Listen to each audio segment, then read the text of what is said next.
अस्सलाम वालेकुम, मेरा नाम है डॉक्टर फुरकान यूनुसी। हमारे पास एक स्पेन सर्जरी की अपॉइंटमेंट थी, इसकी हमने सर्जरी की थी। हमारे पास एक कैट बड़ा प्यारा था, इसका ट्रीटमेंट था। हमारे पास एक कैट थी, इसको स्नीजिंग थी, इसको फ्लू हुआ था, ठंड लगी हुई थी। ये हमारे पास एक छोटा सा प्यारा सा किटन है, ये ट्रीटमेंट के लिए आया था। ये हमारे पास एक और छोटा सा किटन, बेसिकली इसको डिजीज़ थी। ये हमारे पास एक और एंग्री बर्ड आया हुआ था और ट्रीटमेंट इसका था, लेकिन ये बहुत ज़्यादा अफसुर्दा और गुस्से वाला हमें इंप्रेशन दे रहा था। एक छोटा सा किटन, बेसिकली इसको स्किन का प्रॉब्लम था। ये हमारे पास एक और कैट, इसको भी बेसिकली ट्रीटमेंट था। ये बड़ा प्यारा सा कैट और कुची कुची, हमने इसकी एक वीडियो भी अपलोड की थी। ये हमारे पास एक ट्रीटमेंट इसका चल रहा है काफ़ी दिनों से। इसको बेसिकली लिवर और किडनी का इशू है। ये हमारे पास एक कैट जिसका हमने किडनी का अल्ट्रासाउंड किया था। एक कैट जिसको जॉइंटिस के सिम्टम्स थे, इसका ट्रीटमेंट शुरू कर दिया है। एक और कैट, इसको भी जॉइंटिस था, एक टेरस था, पूरा जिस्म इसका येलो हुआ था और इसकी हालत काफ़ी ज़्यादा नाजुक थी। इसको ट्रीटमेंट वगैरह पे शिफ्ट कर दिया है। ये हमारे पास एक क्रिटिकल केस आया था, इसका टेम्परेचर भी डाउन था और इसको बेसिकली लंग्स का प्रॉब्लम भी था। एक्सरे भी हमने किया और इसको बेसिकली एस्पायरेशन निमोनिया था। इसके अलावा बहुत सारे केसेस आए हैं, लेकिन जो पूरे दिन का एक केस बहुत ज़्यादा अफसुर्दा था। ये एक्सरे आप देखें और आप बताएं कि इसका क्या सोल्यूशन हो सकता है।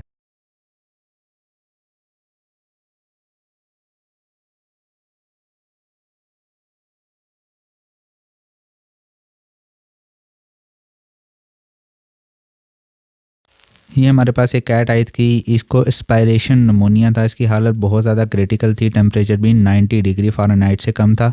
अल्लाह पाक इन सबको शिफा दे। खुदा हाफिज़।